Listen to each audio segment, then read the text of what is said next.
Ito na yung ano mo.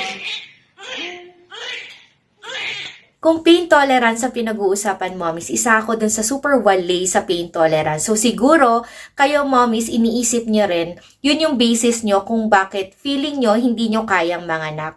Ako rin, nung dalaga ako, alam nyo, ilang beses akong dinadala sa hospital nang dahil lang dinidismonorrhea ako. So, yun yung basis ko na mababa talaga yung pain tolerance ko. So, mommies, in this video, my purpose is to empower yung mga mommies na super takot na manganak.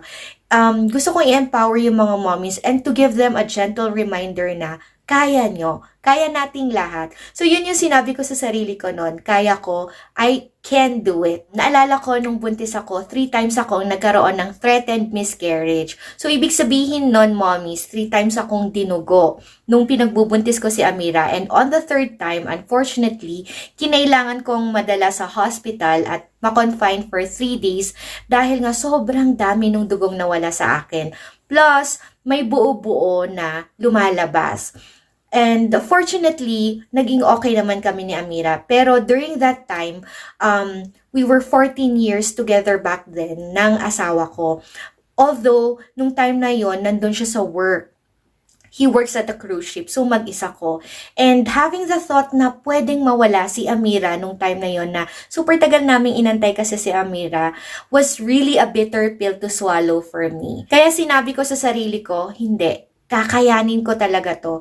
And alam niyo, mommies, hindi ko lang kinaya.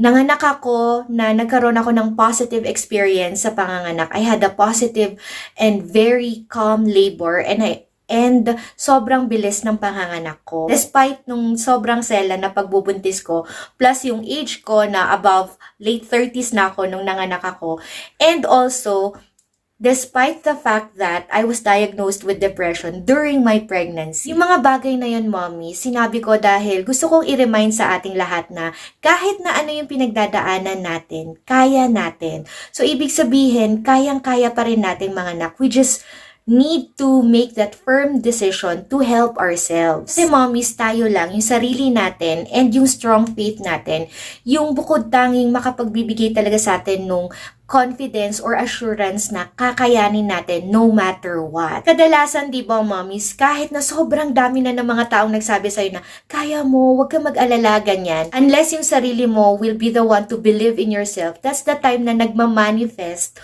or mas na-motivate ka. Bago ako ma-discharge sa hospital noon, sinabihan ako ng doctor ko na kailangan mag-complete bed rest ako dahil nga maselan yung pagbubuntis ko. So, nung pag-uwi ko, inisip ko, paano na kami ni baby? Kasi nung time na yon mag-isa ko nga dun sa bahay. Yung asawa ko nandun siya sa work. Yung sister ko, although kapitbahay ko siya, wala talaga ako yung consistent na tutulong sa akin during the time of my delicate pregnancy. So, halo-halo na yung pakiramdam ko nung time na yon. Takot, lungkot, and super kakapiranggot na lakas ng loob. But you know what, mommies? Nagduel ako dun sa kakapiranggot na lakas na loob na meron ako. First step, tumayo ako with 1,000,000% extra care. As in talaga sobrang careful kasi nga kailangan ko mag-bed rest, diba? Pero kailangan ko mag-CR, kailangan ko magluto ng kakainin ko. So, first step, tumayo ako and nag-CR ako, nagluto ako ng pagkain ako. But again, with as in super duper extra care talaga. Second step, nilabanan ko yung lungkot. Ang ginawa ko ng time na yon was nanood ako ng motivational videos, inspiring videos, mga ganon yung pinanood ko sa YouTube. Kaya, super laki talaga na naitulong sa akin ng YouTube. And yun yung ginagawa ko ngayon, parang, siguro madami yung mga mommies na kailangan din nung something na mag-empower them. So, sometimes, I try my best dun sa mga videos ko na i-encourage, i-empower yung mga mommies dahil nga, mahirap yung feeling na takot ka of the unknown. Yung hindi mo nga kasi talaga alam kung ano yung mangyayari sa'yo. So, eventually, nung time na habang nanonood ako ng mga empowering videos about sa panganganak, ganon, I came across hypnobirthing. And during that time, tuloy-tuloy na. Alam nyo, I came across hypnobirthing, naisip ko talaga, Siya talaga nagdala sa akin nun, dun sa hypnobirthing videos na yon. And from there, that's when I realized how much I really can, na kaya ko talagang manganak. Lahat ng mga bagay that I was afraid of, na-explain talaga sa akin na, and na-realize ko na, oo nga pala, una sa lahat, kaya ng katawan ko. Kasi I am a woman, my body is designed to bear a child and to deliver it. It is supported by science na yung katawan natin talaga is working really hard every time na kailangan nating manganak. And it works harmoniously dun sa loob ng katawan natin. So, kaya talaga natin, mommies, na manganak. Number 2, na-realize ko na kaya kong maging in control. Na-realize ko na yung bawat action ko ay may katumbas na reaction dun sa loob ng katawan ko. I just have to choose the better option. So, diba, there are 2 options. It's either matakot ka.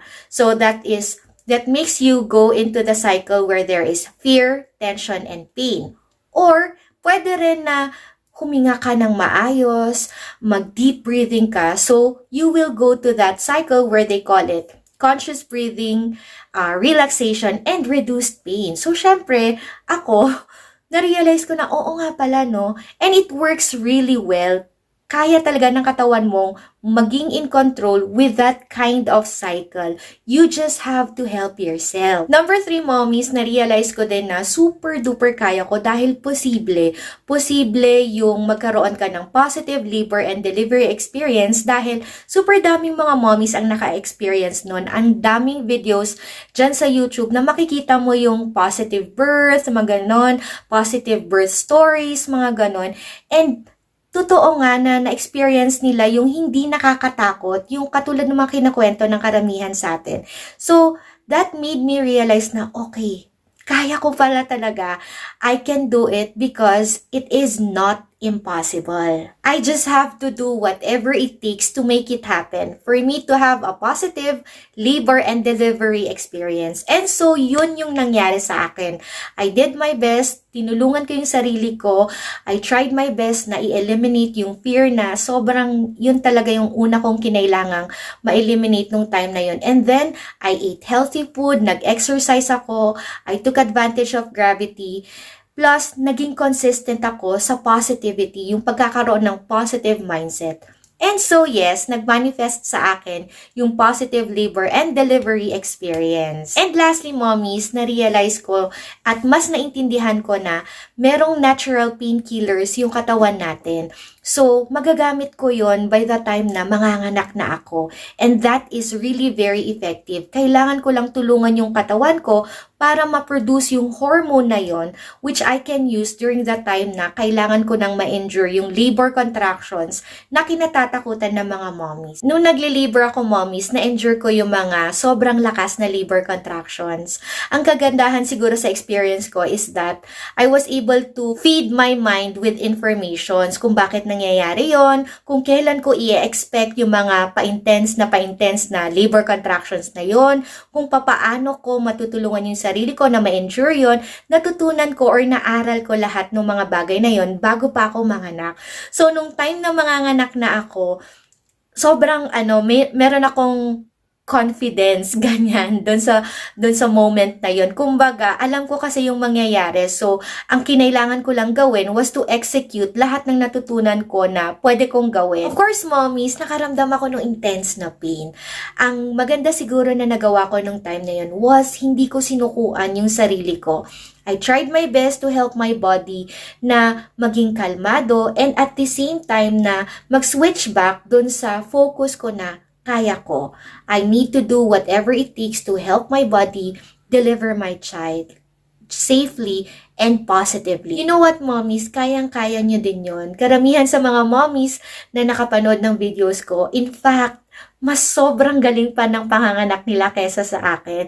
So, that's something na I am very happy about para sa mga mommies na nakapanganak na. Thank you, mommies, for your time. I hope you were able to learn something dito sa video na ito. And sana you will always try to be positive and always try your best to empower other mommies.